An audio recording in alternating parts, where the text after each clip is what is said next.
kebijakan-kebijakan, proses-proses dinamika dalam pemerintahan dan lain sebagainya ke depan itu butuh anak muda. Milenial yang cerdas sebenarnya, bukan asal milenial. Partai Golkar itu punya ada tempat sendiri dikasih 20% untuk milenial. Hanya di PKB ini kekhususannya kita imbang. Ada anak muda yang dia muda secara usia tapi cara berpikirnya juga orang tua. Saya lebih menghormati orang tua tapi berpikirnya muda, berpikirnya lebih produktif dan progresif. Anak-anak muda tuh walaupun tidak terlalu banyak, tapi kalau 1-2 menjadi local champion yang sangat kuat. Buktinya dulu kita punya kader namanya Pagi Branto. Kenapa saya bilang Ganjar Mahfud satu putaran? Karena memang ini pemimpin yang terlalu ideal ya bagi bangsa Indonesia harusnya. Kalau target itu satu putaran. Yang pasti target capres Prabowo Gibran satu putaran. Ada orang menyampaikan Gus Dur, bendera bintang kejora itu tidak boleh turun, tidak boleh ada di. Gus Dur bilang kasih naik saja, yang penting dia jangan lebih tinggi dari negara politik.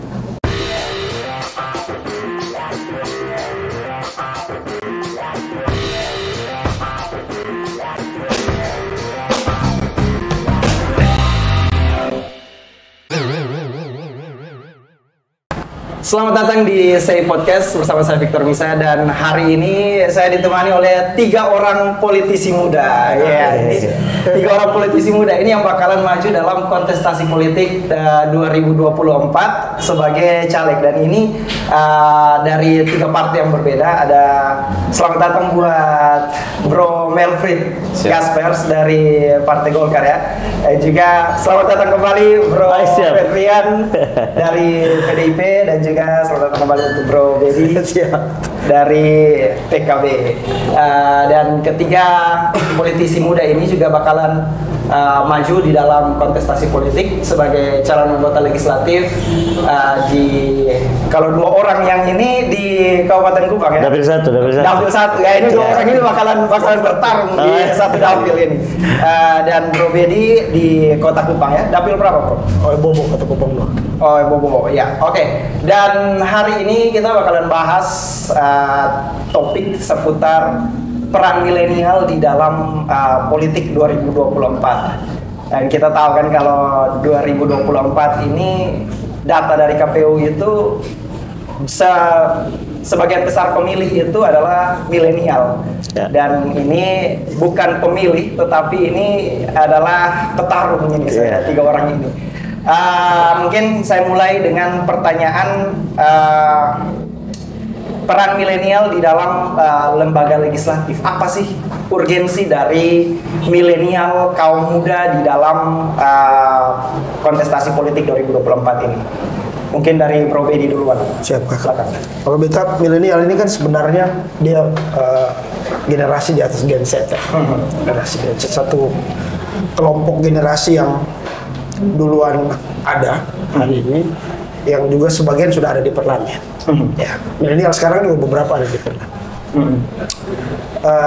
Dan kita bisa periksa mulai dari DPR RI, DPD, bahkan DPR provinsi, DPR kabupaten, dan para politisi muda hari ini juga itu di generasi milenial. Yang belum ini kan Gen Z. Ya, Gen Z ini kan usia 90-an, lahir 90-an.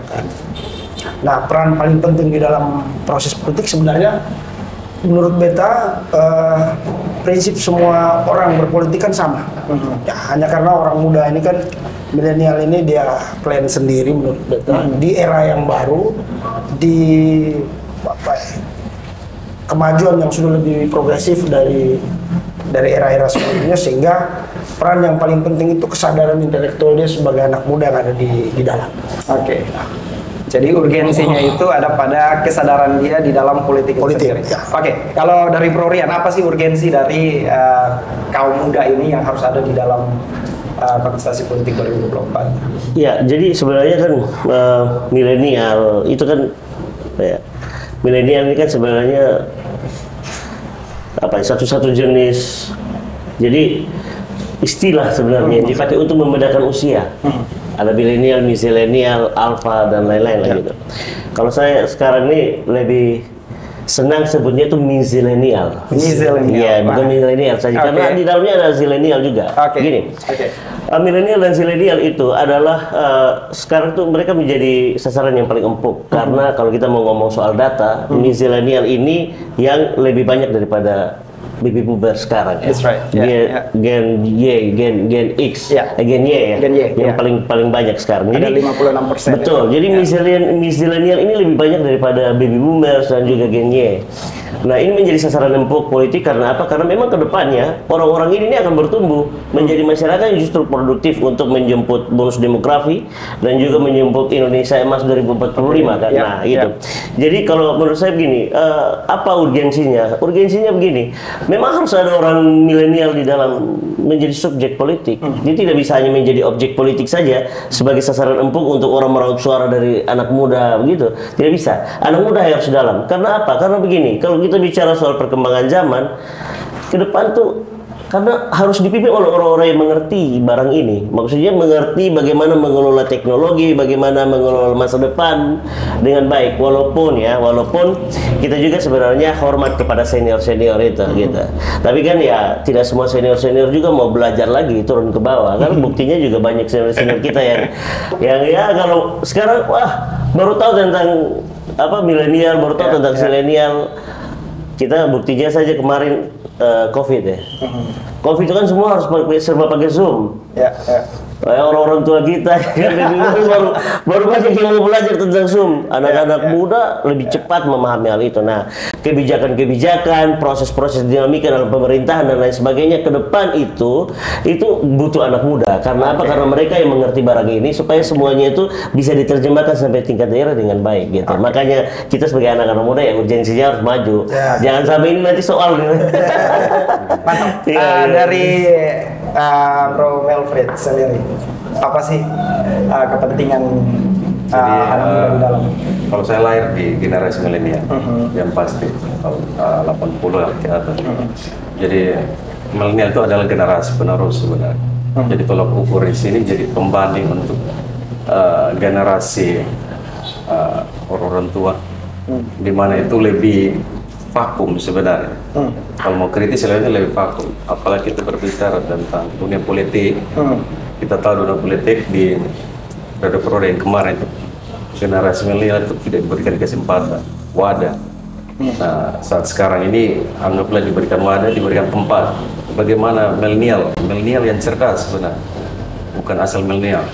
Jadi kita memberikan banyak poin nanti, kontribusi untuk daerah, bahkan juga kontribusi untuk teman-teman pemuda milenial yang lain. Dan pada dasarnya milenial generasi penerus. Makanya ada simbol generasi emas untuk 2045. Baik. Seperti itu.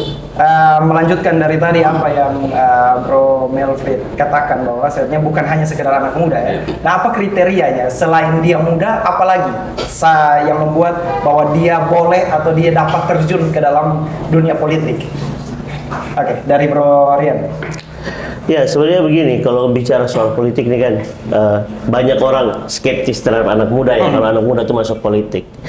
Tapi ya kita harus luas juga ya. Maksudnya begini, kalau sebagai senior, menurut saya harus lebih berjiwa besar. Bahwa jangan menganggap anak-anak muda tuh tidak bisa apa-apa begitu. Bahwa sekarang akses informasi, keterbukaan ruang informasi itu terlalu besar lewat internet, lewat teknologi, media sosial dan lain sebagainya. Bahwa anak-anak muda belajar tentang politik juga bisa lebih cepat. Hal yang pertama. Yang kedua, anak-anak muda ini merasakan keresahan yang yang lebih cepat dibanding orang tua. Kenapa saya bilang begitu? Karena orang tua senior-senior kita gitu. Kalau yang lalu-lalu ya kita harus nurut, kita harus ikut kayak begitu. Tapi sekarang anak-anak lebih kritis terhadap apa yang mereka rasakan. Contohnya, saya merasa bahwa kita masih belum diberikan ruang sebesar-besarnya untuk ambil andil di dalam. Ini contohnya karena saya di ruang kreatif ya. Bahwa banyak kita anak-anak muda yang tidak diberikan ruang secara bebas untuk mengekspresikan kreativitasnya mereka. Jadi akhirnya kemarin saya dengan teman-teman, kalau tidak salah tuh bulan Oktober kemarin ya, kita buat di tempat saya waktu di sini saya sudah bilang kita buat namanya Manikin Sunset Festival gitu. Tidak harus pakai uang pemerintah kok. Kita jalan sendiri. dengan apa yang kita punya, dengan kreativitas, dengan berjejaring dengan banyak teman-teman kita di luar sana yang ayo kita bisa gitu. Dan mereka karena ada ruang ini, akhirnya teman-teman mau saya mau ikut terlibat di dalam. Nah, ruang-ruang ini kita harus hadirkan di pemerintahan. Ya, supaya bisa terbuka akses besar kreativitas, karena kreativitas ini ke depan tuh akan dikonversi ke nilai ekonomi untuk membangun daerah kita ini. Kayak gitu lah. Om Elfried, tadi Om Elfried bilang bahwa tidak hanya asal yang muda saja, tetapi ada kriteria lain yang tadi mungkin disebutkan. Kira-kira apa kriteria untuk dia masuk ke dalam, terjun ke dalam dunia politik selain dia muda? Yang paling pertama kesadaran dulu. Mau belajar berpolitik ini artinya bukan kita masuk bisa lantas kita mengerti dan kita ikut pengelatan politik. Bukan seperti itu. Artinya di sini kita menjiwai berpolitik itu seperti apa? Politik yang cerdas. Nah di sini sebenarnya visi misi lah, milenial cerdas, milenial karya, inovasi, dan milenial berpikir positif itu paling utama. Jadi supaya apa yang kita buat ke depan itu kita berpikir lebih positif. Berarti tidak hanya asal muda ya? Asal muda. Oke, dari Bro Bedi. Siap bos. Kalau milenial ini kan banyak ya. Kalau ngomong milenial soal dia punya kriteria tertentu untuk harus jadi politisi atau terlibat di politik. Yang pertama dia punya pengetahuan yang luas, wawasan kebangsaan juga harus bagus, sehingga dia tidak menjadi milenial yang parsial. Ya asal saya milenial, saya begini. Tetapi kan dia harus punya syarat untuk menjadi seorang manusia yang memiliki intelektual yang bagus. Ini kan dia harus bisa banyak belajar, baca, dan saya pikir kami yang ada di sini juga berorganisasi. Betul. Ya, dia harus punya kemampuan syarat-syarat itu. Kalau tidak dia akan menjadi milenial yang terdistorsi lah dengan perkembangan zaman. Jadi kalau saya simpulkan tadi berarti tidak hanya muda, tetapi tadi ada pengetahuan, kemudian kreativitas, kemudian inovasi, dan lain-lain supaya dia tidak terdistorsi itu tadi ya. Apakah ada syarat tertentu di dalam mencalonkan diri sebagai caleg, khususnya di dalam hubungan dengan milenial? Apakah punya presentasi tersendiri? Kalau kita lihat kan perempuan kan punya presentasi tersendiri di dalam pencalonan sebagai caleg. Apakah anak muda juga sudah punya presentasi tersendiri atau sekarang belum? Gimana? Kalau dari Partai Golkar, Partai Golkar itu punya ada tempat sendiri dikasih 20% untuk milenial. 20% ya untuk anak muda ya, sama seperti perempuan juga 20%. Jadi untuk yang ketiga itu lebih ke ketokohan atau juga income sebenarnya. Nah itu sudah diterapkan bahkan juga di Partai Golkar, pada Partai PDP, PSI, dan juga partai yang lain sebenarnya. Nah yang tinggal bagaimana anak muda itu dia sadar dan mau terjun dalam dunia berpolitik. Seperti itu. Gimana? Yang lain sama? Hampir semua partai politik sama. Cuman kalau saya mau tegaskan saja begini, bahwa Partai PDIP itu partai yang punya kalau saya itu instingnya kuat sekali terhadap ketokohan dari milenial. Akhirnya yang ketokohan dari milenial itu bisa menjadi pemimpin gitu. Ya saya buktinya dulu kita punya kader namanya Pak Gibranto.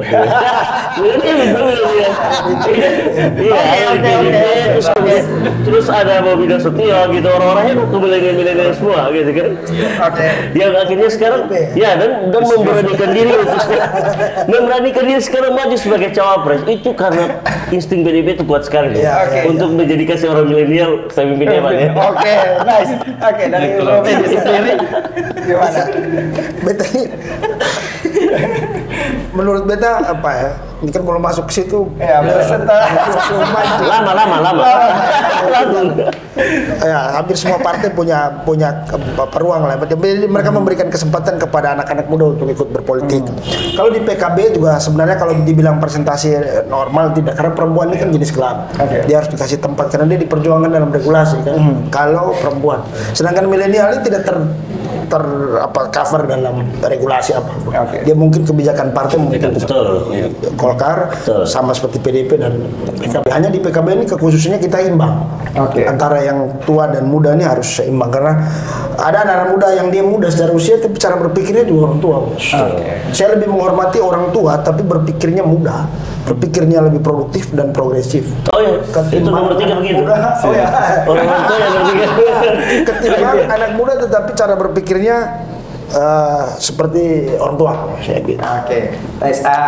Yang terakhir dari kalau kita bicara tentang milenial di dalam politik ini,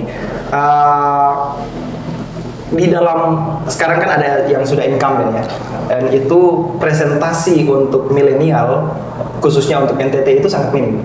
Nah, keinginan dari teman-teman sendiri, kira-kira kalau keinginan teman-teman sendiri berapa persen sih harusnya milenial itu ada di dalam pemerintahan, bukan pemerintahan, di dalam legislatif? Ya, kalau saya, ini kalau kita ngomong persentase, keinginan pribadi. Kalau saya relatif sih sebenarnya, karena seperti yang kakak bilang tadi juga, bahwa kalau hadir di sana terus kemudian cara berpikir terus dan lain sebagainya itu tidak sesuai juga sama saja gitu. Kita butuh, kalau saya sebutnya local champion.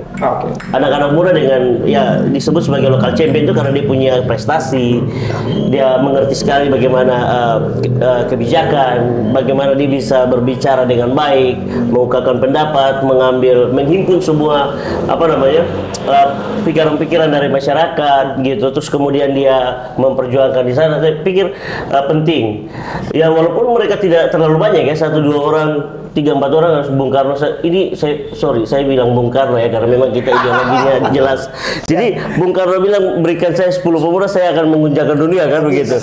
Walaupun baru 1 kemarin. Maksudnya anak-anak muda tuh walaupun tidak terlalu banyak, tapi kalau 1-2 menjadi local champion yang sangat kuat, saya yakin. Jadi saya begini, saya sangat yakin bahwa ke depan mungkin misalkan Om Alfred atau kakak kita ini ada di sana, sekalipun kita punya ini yang sedikit ya, maksudnya kita punya presentasi yang sedikit di sana, tapi pasti kita bisa merubah. Walaupun tidak terlalu secara signifikan tiba-tiba langsung merubah suasana DPR itu ya, minimal kita bisa merubah. Karena satu, kita muncul aja kan kita udah muda, senyumnya kita udah terlihat segar kan. Itu baru muncul di ruang sidang loh, begitu. Itu belum berpendapat, belum bersuara, apalagi kita belum ngomong soal perkembangan digital teknologi dan lain sebagainya ke depan gitu. Jadi saya pikir anak muda di dalam itu segar. Dari Bro Belly sendiri, keinginan pribadi kira-kira berapa persen sih anak muda? Kalau saya, kalau bisa ada kesempatan anak muda semuanya. Kalau menurut saya, kalau bisa ada kesempatan semua. Memang itu kita ancor di dalam.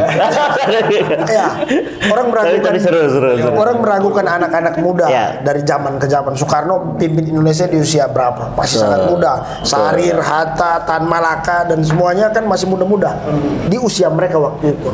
Dan mereka mampu memerdekakan Indonesia, bos. Ya kan? Berarti ada kemampuan. Dalam sejarah, dalam historis di Indonesia kita pernah membuktikan itu. Sekarang kan di dunia juga banyak. Ada perdana menteri yang muda, ada pimpinan partai di beberapa negara yang besar juga anak muda. Baik.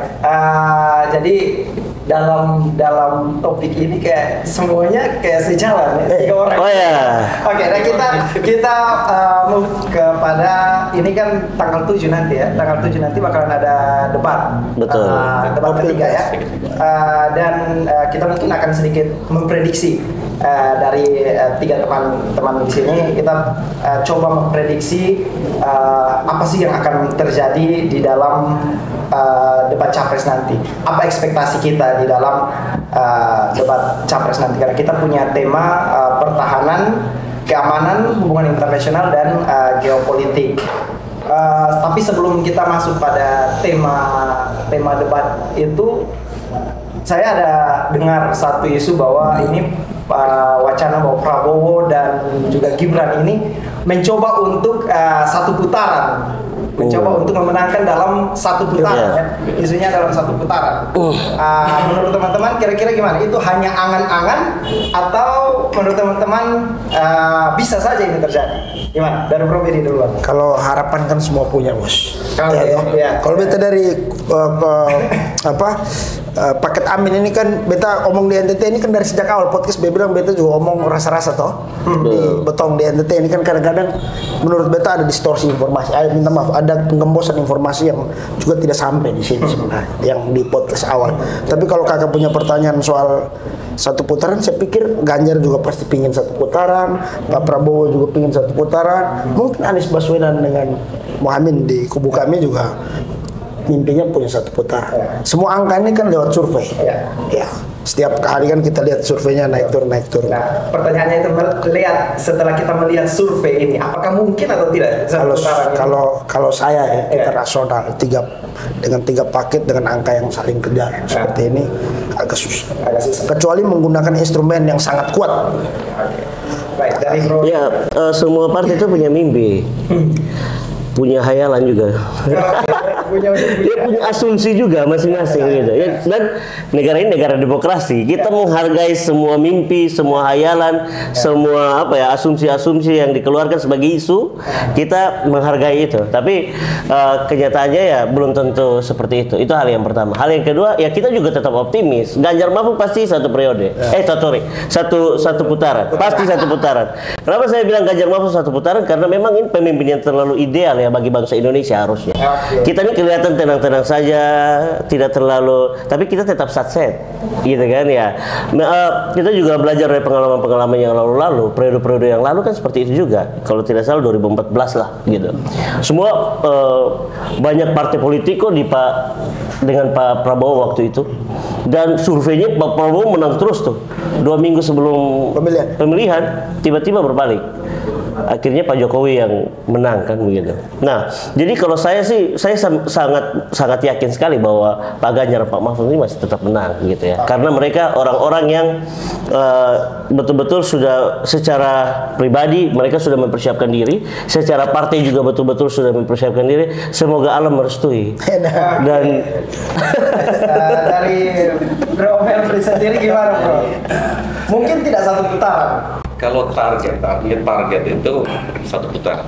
Yang pasti target capres Prabowo Gibran satu putaran.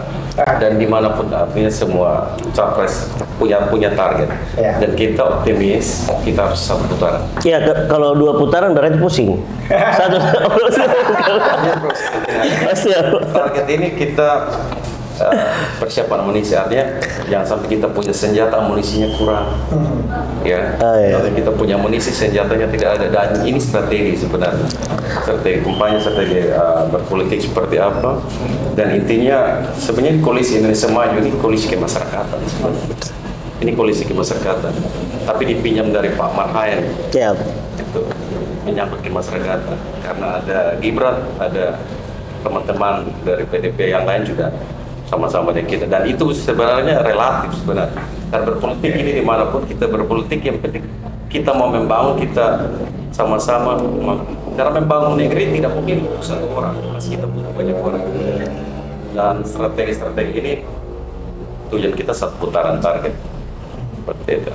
Oke, ini kembali kepada kemarin KPU, saya baru dengar kemarin KPU mengeluarkan satu aturan, ya ada 3 aturan baru itu kemarin. Yang pertama itu bahwa ketika bicara itu nanti pada debat harus tetap ada di podium, tidak boleh keluar dari podium. Kemudian yang kedua itu cuma digunakan 1 mikrofon saja. Kan kemarin kan 3 mikrofon sempat menjadi isu ya. Kemudian yang ketiga itu tidak diperbolehkan menggunakan istilah asing dan singkatan. Nah itu gimana tanggapannya? Kita perlu dari Bro Rian. Ya, maksudnya kalau saya ya secara teknis ya, ini saya bicara secara teknis karena memang saya juga terjun di dunia ini begitu, dunia. Jadi ya KPU harusnya bisa memastikan bahwa kalau memang pakai 1 mikrofon misalkan, berarti betul-betul dijamin mikrofon itu tidak boleh error. Misalkan begitu. Sebenarnya juga begini. Kita orang PDIP juga santai-santai saja sih sebenarnya dengan tiga mikrofon mau berapa.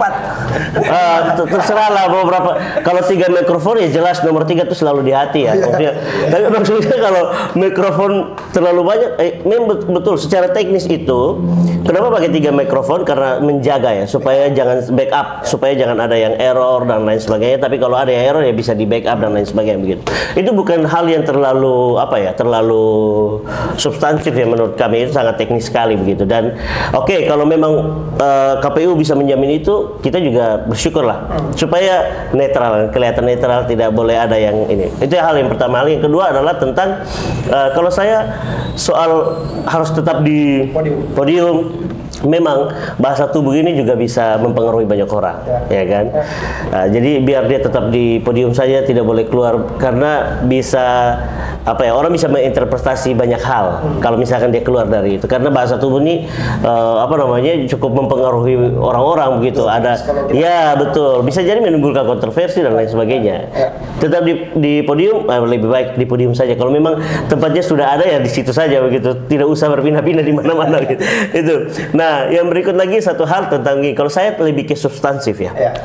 Kalau bisa harus sesuai dengan sesuai dengan tema dan juga sesuai dengan apa yang memang mestinya dibicarakan hari itu gitu. Jangan keluar dari tema itu, atau tema yang nanti akan dibicarakan sudah dibicarakan saat itu, kayak begitu. Jadi lebih ke gitu, supaya kalau misalkan kali ini temanya lebih bicara tentang geopolitik juga pertahanan negara. Wah, ini kan kalau di kita ya, ini sebenarnya makanannya calon paslon nomor 2 ya kan? Pak Prabowo pasti akan lebih ini. Tapi kalau kita tetap optimis, karena kita kan punya Pak Mahfud MD juga kan, yang betul-betul dia Menko Polhukam loh gitu kan. Pasti dia juga mempelajari banyak hal tentang hal ini, dan dia berdiskusi dengan Pak Ganjar juga. Pak Ganjar juga pasti siap sebagai seorang yang dulu pernah di di DPR RI, terus pernah jadi gubernur juga, pernah berelasi juga. Pasti Pak Ganjar udah punya pengalaman, dan juga pasti dia dapat masukan-masukan dari banyak orang tentang bagaimana nanti persiapan untuk debat lusa ya, tanggal 7 nanti ya gitu. Oke. Kalau Bro gimana tanggapannya soal 3 aturan yang baru dilakukan dikeluarkan oleh KPU ini? Jadi sebenarnya untuk diskusi apalagi debat itu sebenarnya kan itu umum sebenarnya, dan itu dilihat masyarakat. Jadi seseorang tidak terlihat kaku sebenarnya. Jadi karena rasa nyamannya dia, ada topik atau ada bahasa-bahasa yang dimana dia harus mempresentasikan itu, dia bisa keluar dari podium sebenarnya. Artinya dia kuasai panggung sebenarnya. Dan aturan-aturan bagus seperti ini dihilangkan sebenarnya. Dan ini terjadi kita di daerah. Banyak aturan-aturan baku yang tidak perlu tapi dipakai, dan itu menyusahkan orang masyarakat sebenarnya. Jadi kalau itu dihilangkan sebenarnya. Kalau sendiri kurang setuju ya? Kurang setuju. Bebas, tapi bukan artinya di luar panggung. Bukan turun dari panggung juga, soalnya.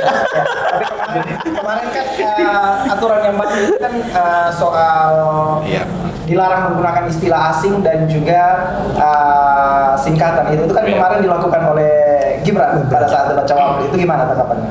Jadi artinya di sini kan menyangkut makna arti, dan memang Gibran ini dia artinya punya kemampuan di situ, artinya dengan bahasa-bahasa asing, karena juga sekolah artinya akademinya dia di situ sebenarnya untuk bahasa ekonomi, manajemen, dan yang lain, bisnis lah.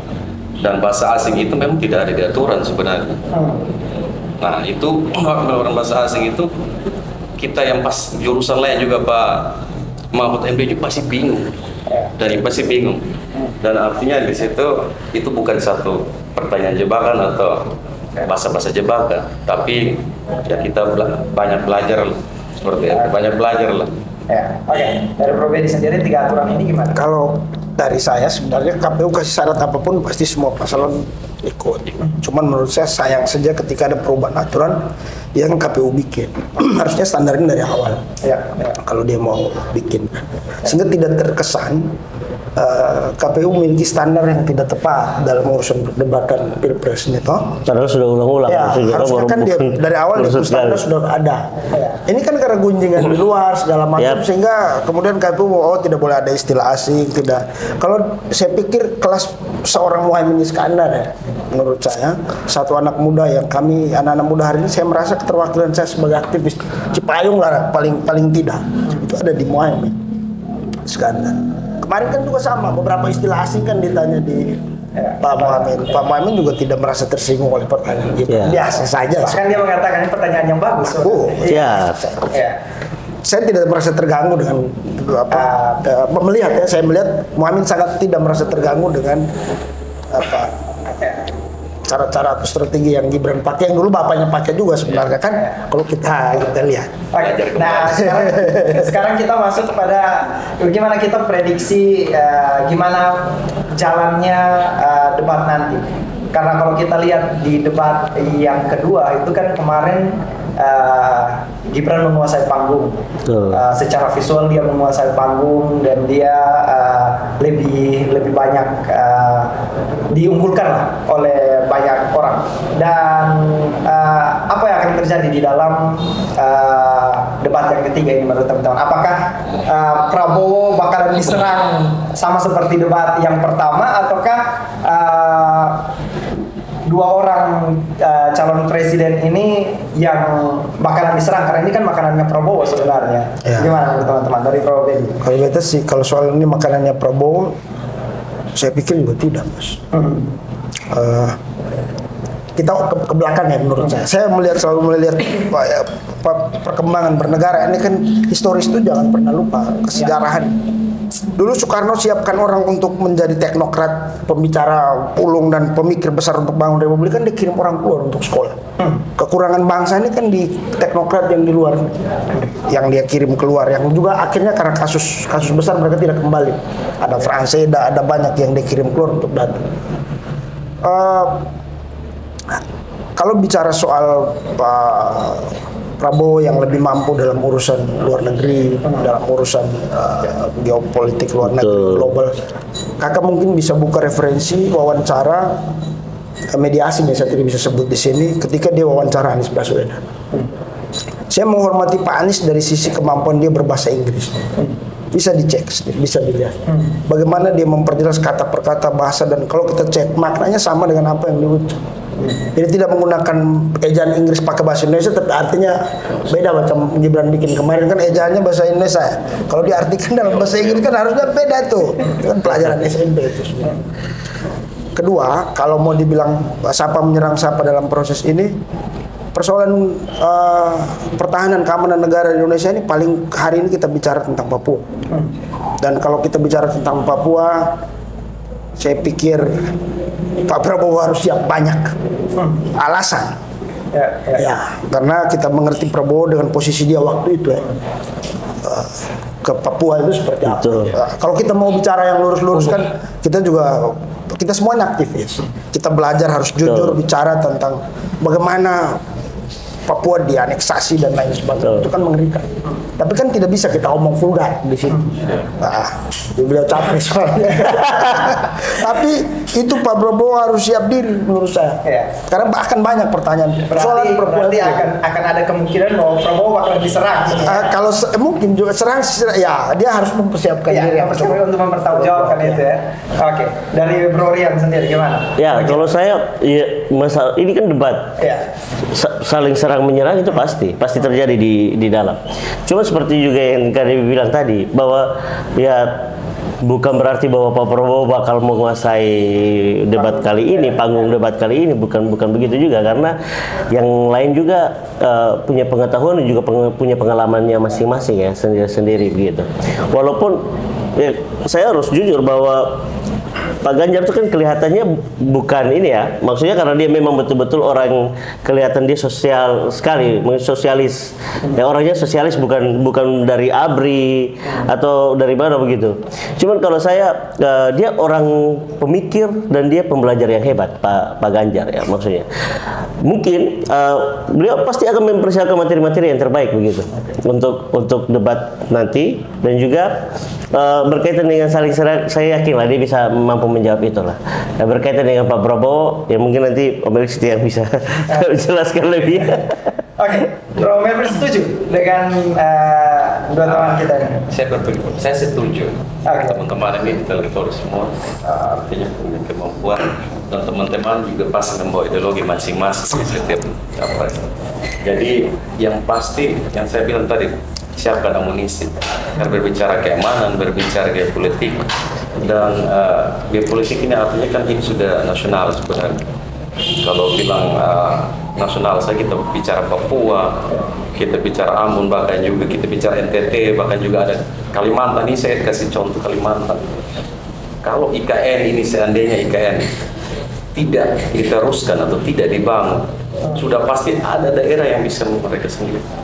Dan itu sudah pasti. Dan ini fakta, artinya itu yang terjadi. Bukan hanya Papua sudah terjadi, dan itu itu kepentingan sebenarnya, kepentingan asing yang dimana buat ke masyarakat itu kira-kira itu semacam kayak jadi apalah istilah? Ya, jadi isu yang memanas-manas ya, gitu ya. Seperti itu. Dan ini yang pasti Prabowo mampu dan siap masalah area. Saya yakin ya, apalagi berbicara tentang gitu. Ya. Jadi menurut Bro bahwa ini Prabowo bakalan siap. Tapi air putihnya pasti harus banyak. Silakan di situ. Jadi ini berbicara. Jadi kalau kita bayangkan ini seperti tim sepak bola ya. Bakalan full attack. Apa strategi yang kira-kira bakalan dilakukan oleh masing-masing ini? Bicara dari masing-masing partai pengusung ini, apakah mereka contohnya dari PKB, apakah Anies bakalan menyerang full attack atau dia bakalan defense atau gimana? Ini dugaannya. Ya.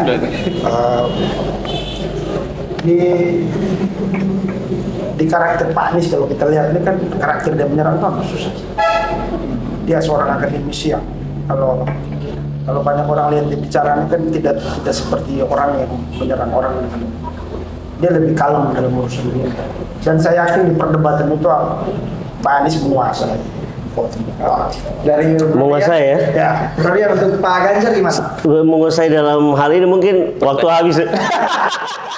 Sampai waktu habis. Oke, dari Bro Rian gimana Bro? Pak Ganjar tetap satset pasti. Pasti dia akan tetap satset.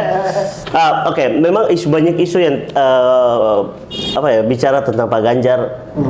Kadang-kadang blunder katanya begitu. Kadang-kadang blunder, kadang-kadang salah dan lain sebagainya begitu. Tapi kalau kita lihat dari debat yang pertama ya, ini kita bukan debat cawapres kemarin, tapi capres yang pertama begitu. Dari debat capres yang pertama tuh Pak Ganjar cukup tenang. Orang bilang dia sangat berhati-hati, ya memang harus hati-hati bicaranya begitu. Ini debat loh, ini debat presiden dinonton oleh satu bangsa gitu kan. Nah jadi malam hari ini tetap pasti Pak Ganjar pasti akan mempersiapkan materi-materi yang terbaik. Gitu ya. Ini juga dugaan ya, ini juga dugaan bahwa kalau soal menyerang 1-2 peluru mematikan. 1-2 peluru mematikan pasti akan dikeluarkan oleh Pak Ganjar karena apa? Karena begini, mereka ini kan berteman. Mereka juga hidup dalam satu lingkaran politik yang hampir sama lah. Jadi orang Komamnya satu atau satu Bapak, ya satu atau satu gitu. Jadi pasti ada peluru-peluru mematikan, 1-2 peluru-peluru mematikan yang pasti akan dikeluarkan di situ gitu dari Pak Ganjar. Ada peluru yang sudah ditembakkan awal. Kemarin kan wawancaranya Pak Ganjar katakan bahwa dia sudah mempelajari, sudah siap dan dia sempat singgung. Ya itu tembakan peringatan. Memberi pesawat bekas. Tembakan peringatan supaya supaya agak ini kan di bawah agak sedikit. Wah ini apa nih maksudnya kan? Tapi pasti ada 1-2 peluru mematikan, itu satu. Yang kedua pasti dia juga mempersiapkan materi-materi untuk mempertahankan diri juga begitu dari serangan-serangan kalau yang terjadi kan ya, karena memang dia sebagai seorang gubernur ya mau tidak mau pasti akan berkenaan juga dengan hal-hal ini berkaitan dengan pertahanan ya kan. Dan juga ini masalah geopolitik ini kan sebenarnya satu masalah yang betul seperti yang kakak bilang tadi, ini juga masalah yang serius soal geopolitik ini, karena ini kan hubungan antar negara, hubungan bilateral ya kan, ini penting juga begitu supaya kita tetap bisa menjalin kerjasama dengan negara-negara yang lain dan lain-lain. Tapi pasti ini mereka mempersiapkan materi-materi yang terbaik. 1-2 peluru mematikan itu pasti Masing-masing punya lah. Masing-masing punya. Harus siap mantel anti peluru kuat. Sekarang dari Bro Melvin sendiri, kira-kira Pak Prabowo dia kalau kita berkaca pada debat yang pertama itu kan dia mau dibilang dia diserang ya oleh Pak Ganjar dan juga Pak Anies. Nah ini topik yang merupakan makanan hariannya, kemudian ditambah lagi yaitu AHY ini juga kan ada di dalam koalisi dengan Pak Prabowo. Jadi ini Betul. dua orang yang yang sangat menguasai geopolitik pertahanan. Kira-kira gimana prediksinya? Bakalan dia bakalan menyerang atau dia full defense atau gimana? Silakan. Jadi yang pasti full defense. Oke, dia bakalan defense pasti ya. full defense. Artinya tetap Pak Ganjar, Pak Cawapres Amin pasti akan banyak pertanyaan. Ini disiapkan keluar emas itu pertanyaan sebenarnya. Karena ini memang makanannya Pak Prabowo. Dan yang pasti di sini terjadi debat yang betul-betul kan ini jadi tolak ukur karena terakhir. Jadi kita bilang ini final lah, untuk debat final lah terakhir untuk bisa masyarakat itu tahu benar siapa yang bisa ada di nomor one di Indonesia ya. Jadi Pak Prabowo, Pak Prabowo menurut Bro sendiri Pak Prabowo bakalan defense, tapi juga peluru-peluru mautnya berupa pertanyaan akan disiapkan. Bertahan. Ya. Kemarin tanggapannya Bro sendiri dari PKB itu kan kemarin Caimin ada satu statement yang dikeluarkan oleh Caimin, yaitu Caimin bilang kita nggak perang. Kenapa kita utang untuk beli alat-alat perang? Kenapa kita nggak utang beli alat pertanian? Nah itu gimana? Kalau itu muatnya pernyataan itu menurut saya pernyataan paling mantap sebagai seorang aktivis. Oke. Negara mana yang menghendaki perang? Saya pikir semua tidak. Kita menginginkan perdamaian. Makanya pernyataan Muhammad kasih keluar karena dia mengerti tentang bagaimana mengelola negara dalam konteks global. Ya. Saya ambil contoh misalnya hari ini Ukraina, Rusia berperang. Peran Indonesia di sini kan harus ada. Soekarno dulu kan buat Indonesia di mata dunia itu mengerikan, gerakan on block-nya, Asia Afrikanya. Itu di era Soekarno setelah itu kosong. Habis Indonesia. Bahkan di Jokowi juga tidak mampu mengimbang kemampuan Soekarno zaman itu. Betul. Coba kita lihat apa penetrasi konflik dari pemerintahan Jokowi ketika Ukraina dan Rusia bertemu, Palestina dan Israel bertempur. Coba kita pikir. Saya pikir kalau Pak Prabowo sebagai latar belakang seorang militer, persoalan penyelesaian konflik di dunia mana itu tidak bisa dengan cara militeris. Bahkan di Papua sebenarnya. Di Papua ini kan kalau kami PKB Gus Dur ya bos, itu pendekatannya harus pendekatan humanis. Betul. Kalau di Gus Dur kalau masih ingat Gus Dur pernah sampaikan. Ada orang menyampaikan Gus Dur bendera bintang kejora itu tidak boleh turun, tidak boleh ada di Papua. Gus Dur bilang kasih naik saja, yang penting dia jangan lebih tinggi dari negara putih. Itu Gus Dur bilang sebagai orang yang latar belakang bukan gitu. Kakak setiap hari kita bukan gitu. Tapi setiap hari di Papua orang pasti baku gunung tembak. Itu tidak ada.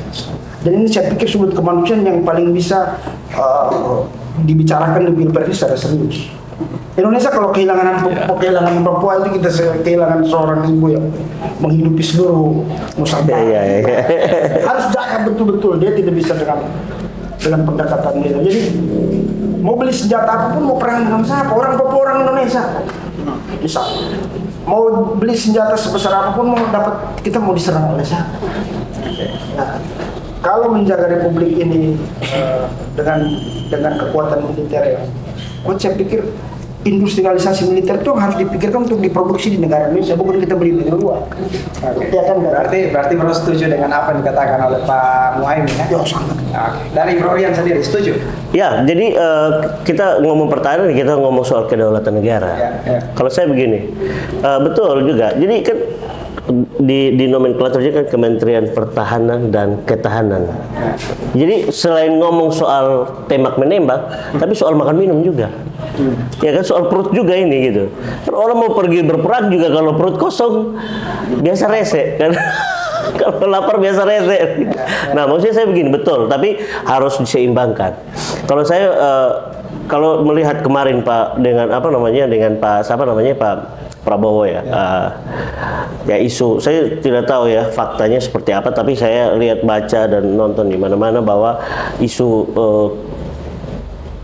APBN digelontorkan banyak besar sekali itu ya, berapa ratus triliun gitu untuk hanya membeli pesawat tempur gitu-gitu. Terus itu sebenarnya penting juga ya kan untuk menjaga kedaulatannya kita gitu ya. Kita belum butuh menurut saya sekarang. Iya betul. Nah maksudnya kita oke, maksudnya kita juga butuh karena ya kita tidak bisa memprediksi keadaan ini gitu. Apa tiba-tiba perang dunia ketiga tiba-tiba terjadi dan lain sebagainya, kita tidak pernah tahu bakalan terjadi atau tidak begitu. Ya kita secara kesiapan kita juga harus siap. Tapi maksudnya tidak terlalu urgent untuk hal-hal yang kayak begitu. Jadi kita lebih fokus lah. Nanti kalau misalnya ini titipan dari kita. Kalau soal itu kalau seandainya Pak Prabowo menang, ini seandainya ya Pak Prabowo menang, saya pikir soal itu kita mempersiapkan, tapi fokusnya bukan itu. Jangan sampai semuanya itu fokus ke situ. Wah kasihan masyarakat kita di bawah kelaparan, terus tiba-tiba ada perang, masyarakat juga harus ikut perang, padahal lagi lapar gitu. Ini juga janganlah gitu. Setuju juga dengan yang disampaikan Om Amin. Hal-hal yang dikhawatirkan itu juga kan, kalau tadi Bro katakan seperti itu kan ada hal-hal yang dikhawatirkan, contohnya sekarang tentang Indo-Pasifik di mana ada ketegangan antara Amerika dan China. Betul. Nah itu gimana pandangan Bro Melfred? Apakah itu setuju dengan pandangan Caimin tadi? Jadi kalau saya sih artinya ini kan pemerataan, artinya kebutuhan sebenarnya, menyangkut keamanan kebutuhan, dan yang pasti masing-masing itu pasti merata lah. Kita berbicara tentang keamanan ya pasti perlengkapan disiapkan senjata, pesawat tempur, bahkan juga alat-alat alutsista yang lain. Artinya itu wajib sebenarnya. Salah satu negara, Indonesia negara besar, apalagi negara maritim, negara kepulauan. Artinya kita kasih pemahaman yang logis. Ini saya di NTT, saya tidak berbicara dengan Pak Amin, tapi kita menyuarakan suara kita. Saya dari Partai Golkar, caleg milenial, berpikir cerdas, kemana itu dibutuhkan, Pak, menyangkut alat sipil dan ketahanan pangan. Menyangkut ini pasti menyangkut ketahanan pangan juga, dan itu juga banyak sumur-sumur yang dibangun dari pihak Menteri Pertahanan, dan juga banyak ketahanan pangan yang dikelola bersama petani. Contoh di Mebonas itu kita di Kabupaten Kupang, itu di tanahnya Benyamin itu ketahanan pangan, itu ABRI. Artinya sudah memikirkan tentang perut. Ini kita belum berbicara tentang pertanian. Nah pertanian pasti kita berbicara tentang alat-alat pertanian, Al-Sintan lah. Bagaimana bibit unggul itu kita terapkan ke petani, bagaimana air itu kita bisa sampai ke persawahan, bagaimana kita mempertahankan harga stok beras, artinya harga pasar, dan itu harus dipikirkan. Dan hari ini setara sebenarnya. Saya bukan bilang saya tidak berpendapat sama seperti Bung, tapi saya berpikir yang logis. Nah ini kebutuhan pertanian, pertahanan, bahkan juga keamanan dan juga geopolitik ini wajib. Apalagi kita berbatasan banyak sekali dengan negara-negara tetangga, Pak. Kita NTT, Timur Leste, apa sih? Kita mempersiapkan hal itu. Baik. Nah, pertanyaan lanjutannya, ini kita lihat, kita kan anak-anak NTT. Betul. Kita melihat dari sisi NTT sendiri, itu kira-kira penting tidak topik debat di dalam debat ketiga nanti ini tentang pertahanan, geopolitik, hubungan internasional dan lain ini, penting tidak dari sisi anak-anak NTT? Ya kalau saya penting. Kalau dari sisi anak NTT ya, kalau saya penting. Kenapa penting? Karena kita kalau sudah bicara soal geopolitik, hubungan bilateral gitu kan, pertahanan penting karena ini bicara soal masa depan. Ya, kita bicara soal kemana kan masa depan, ya kan? Satu, dua. Kita bicara soal itu, kita bicara soal perkembangan teknologi, perkembangan informasi, karena kita harus tidak bisa kita pungkiri bahwa kita ini kita negara berkembang. Kita bukan negara yang bisa menciptakan semuanya. Termasuk contohnya kayak AI sekarang kan. Bukan kita pelakunya. Tapi kita juga belajar dari orang di luar begitu. Nah, kenapa ini penting? Supaya ruang itu bisa dibuka dengan besar, supaya anak-anak daerah seperti kita ini bisa belajar juga keluar gitu. Karena gini, seperti kita nih Kita nih kayak masih punya role model. Jadi kalau orang di Jakarta sana buat apa, orang di Jawa sana buat apa, nanti 1 minggu, 2 minggu baru ke kita. Itu sekarang karena sudah berputar ya, maksudnya sekarang tuh karena ruang informasi terbuka ya. Kalau dulu itu bahkan 1 tahun kemudian baru kita tahu, oh harus apa yang tenarnya seperti ini, gayanya harus seperti ini dan lain-lain. Ya, tidak bisa dipungkiri itu. Nah, terus kemudian ya kita belajar dari Cina lah. Gini ya, saya beberapa kali itu diskusi dengan teman-teman saya di Jakarta dan lain-lain gitu. Bagaimana kreativitas, itu lihat kreativitas ya. Jadi orang-orang Cina itu budaya K-pop, itu mereka mainkan. Itu sampai turunannya tuh betul-betul mempengaruhi ekonomi Indonesia. Karena apa? Karena begini, misalkan dari K-pop, mereka dance gitu kan, boy bandnya, itu kan ganteng-ganteng semua kan. Buat kita tuh, terus kemudian filmnya mereka, itu kan luar biasa sekali film-filmnya mereka, sehingga bisa mempengaruhi begitu banyak anak-anak muda kita yang suka sama orang-orang Korea. Jadi bahkan gayanya harus model kayak orang Korea, orang Cina kayak gitu kan. K-pop.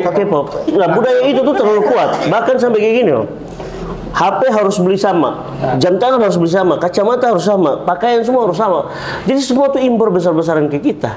Sampai akhirnya kita ini mau beli barangnya mereka dibanding beli barang brand lokalnya kita sendiri gitu. Nah, kenapa saya bilang begini? Karena ini ada erat hubungannya dengan hubungan bilateral, dengan geopolitik juga begitu. Karena kalau misalkan kita tidak kuat dalam hubungan internasional dan juga geopolitik ini, kita tidak mampu menahan kekuatan asing. Ya, kekuatan ini dari asing begitu ya. Budaya-budaya dari asing masuk ke kita. Di sini kalau kita mau beli sepatu, kita kan lihat, Pak, kalau bukan Nike, ori, kita juga pikir-pikir kok, gitu kan. Orang lihat kita nih juga, aduh, dari atas sampai bawah nih, ini berat, kayak begitu ya. Soal lifestyle juga. Dari Bro Melvin sendiri gimana? Penting tidak untuk NTT topik ini? Jadi penting. Untuk NTT penting. Kita berbatasan langsung. Saya bilang katakan berbatasan langsung sama Australia, sama Timor Leste. Dan juga tolak ukur sebenarnya. Kita NTT ini sadar tidak sadar. Universitas untuk pertahanan sudah ada di kita di Atambua. Dan itu memang wajib. Dan ini juga artinya katakan begini. Kita membangun satu tempat pendidikan yang layak, yang setara dengan pusat. Dan itu sudah ada di NTT. Oh, itu yang dikatakan dibangun oleh Pak Prabowo itu ya? Iya, dan itu sudah terjadi. Oh, yang di Atambua. Dan itu visi misi ke depan. Artinya universitas, bahkan juga sekolah SMK atau juga SMA kan bisa setara dengan Jawa Timur lah atau dengan Jakarta lah.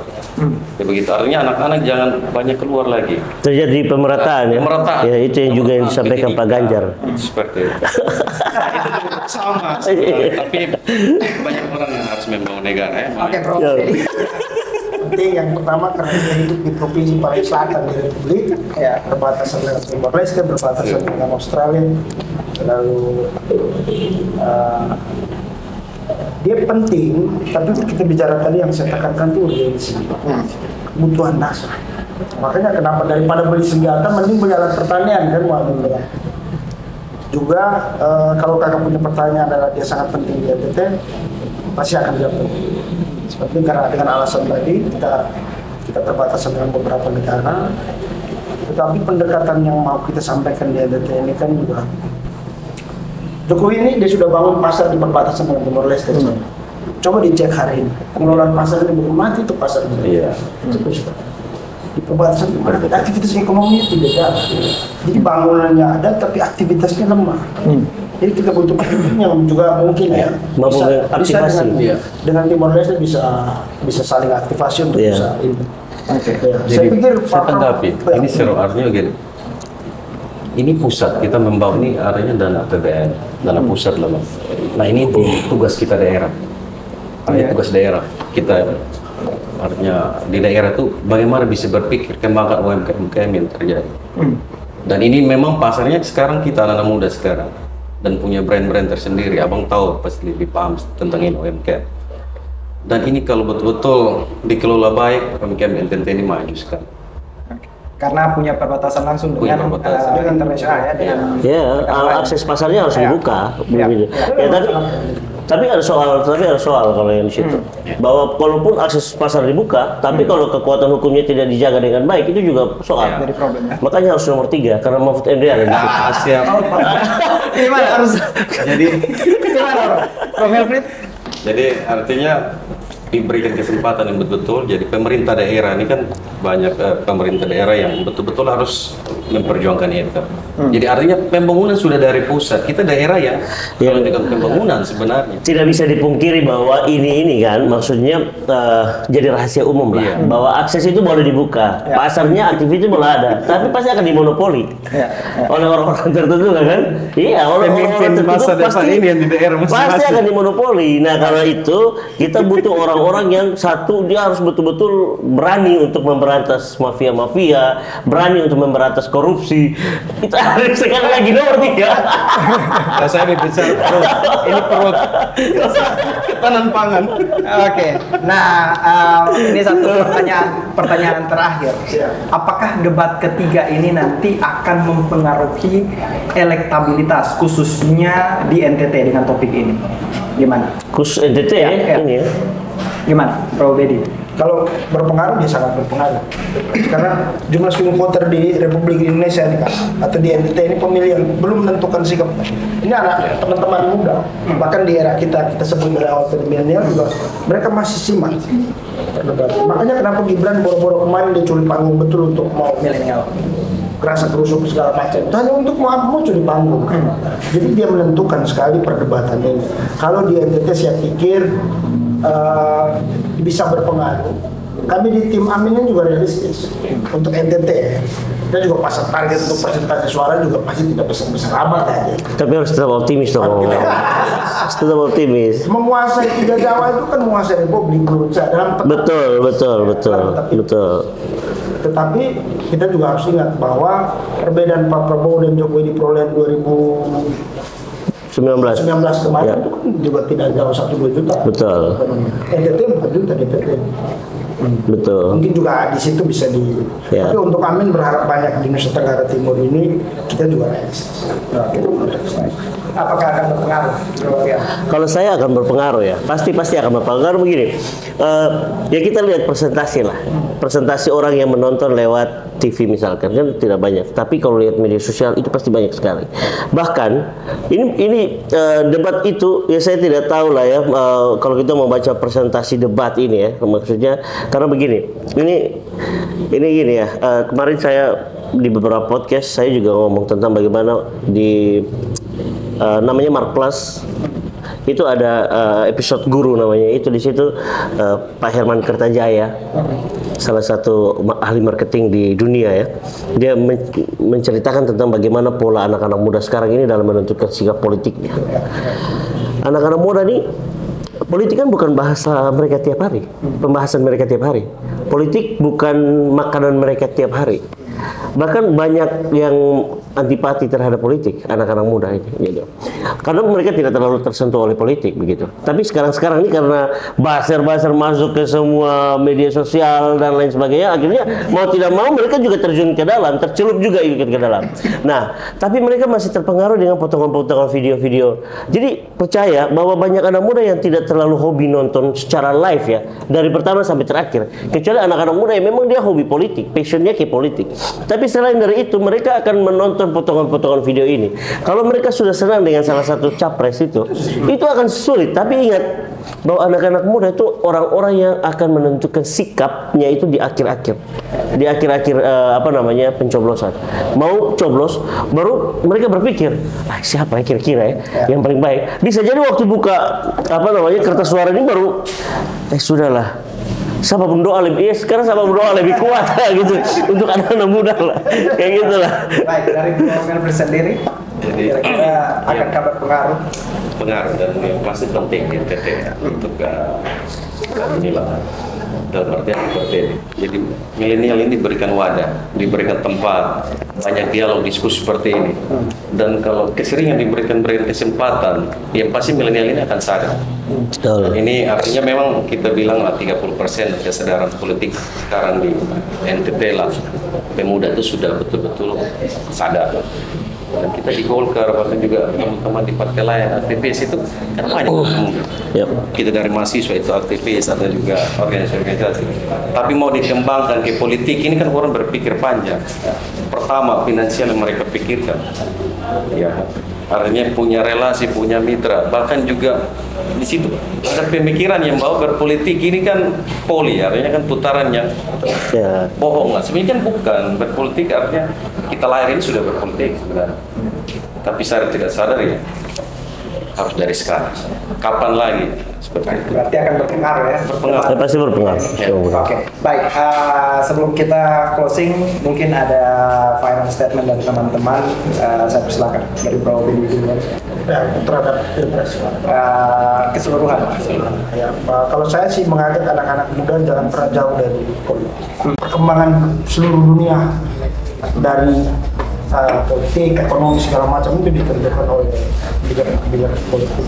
Kayak gitu, kebijakan luar negeri, kebijakan dalam negeri ataupun saya mengajak teman-teman adik-adik siapapun, kalaupun passionnya tidak sedang berpolitik, mungkin pengetahuan soal politik atau gairah berpolitiknya, jadi setidaknya mereka punya kemauan untuk mendengarkan dan melihat pemimpin bangsa ini untuk bisa mereka menentukan pilihan.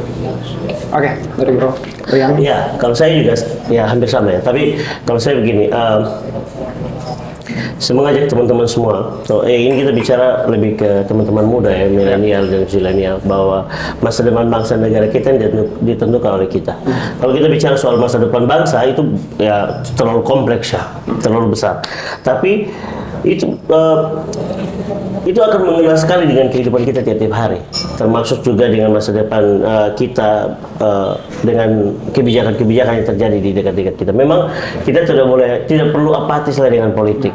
Politik memang bukan jadi bahan kita bicara tiap hari dan lain sebagainya, tapi kita jangan hanya menjadi objek saja dari politik. Kalau bisa kita menjadi subjek dari politik, karena supaya kita mampu bersama-sama menentukan arah masa depan bangsa, arah masa depan kehidupan kita juga bersama dengan masyarakat lain, dan juga ikut untuk membangun bangsa negara kita lah begitu.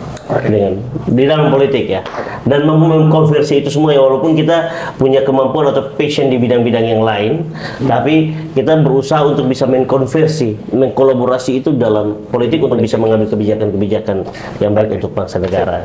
Dari Bro Melfred, silakan. Jadi bukan pesan ya, artinya untuk wajib sih sebenarnya kita generasi milenial, artinya untuk berpolitik tetap sadar Anda akan berpolitik, karena kita 5 tahun ini berpesta rakyat, dan hari ini jangan jadi pertarungan yang dimana terakhir kita terakhir jadi bermusuhan kembali, dan ini yang terjadi sekarang. Artinya pembelajaran politik wajib, sadar akan berpolitik wajib, para milenial, bahkan juga kita punya ketokohan orang-orang tua yang lain. Nah di sini juga bukan hanya berpolitik. Kalau saya di Desa Nolbaki, apalagi Kupang Tengah, kita Kabupaten Kupang, identik dengan pertanian paling pertama. Bagaimana kelompok-kelompok milenial pertanian itu dibagikan lah. Begitu seperti itu, UMKM milenial atau berbisnis milenial, digital milenial dikembangkan lah. Dan saya contohkan sempat rumah kita milenial, itu saya mencoba. Saya membangun pemuda yang sebenarnya bukan bilang tidur, tapi siapa yang mau lihat sebenarnya. Tapi situ banyak sekali tantangan, banyak tantangan, bukan tantangan dari para pemuda sebenarnya, malah dari tokoh-tokoh dari orang tua. Dan ini kita mau mengulang ini sulit, tapi kalau mau mencoba ya pasti bisa. Dan kita akan pasti lewati. Siap seperti itu. Baik, thank you ya buat teman-teman bertiga yang sudah hadir bersama kita di SEI Podcast pada saat ini. Dan mungkin kita bakalan jumpa lagi di lain kesempatan, mungkin menjelang Pilpres atau menjelang pileg nanti, pemilu nanti, kita akan berjumpa lagi. Oke, baik, thank you buat teman-teman yang sudah mengikuti akan podcast kita pada pagi hari ini, dan juga buat teman-teman yang menonton, please consider to subscribe, comment, dan like untuk mendukung akan channel SEI News ini untuk semakin maju ke depannya. Oke, akhir kata saya Victor. Selamat pagi dan kabar baik menyertai kita semua.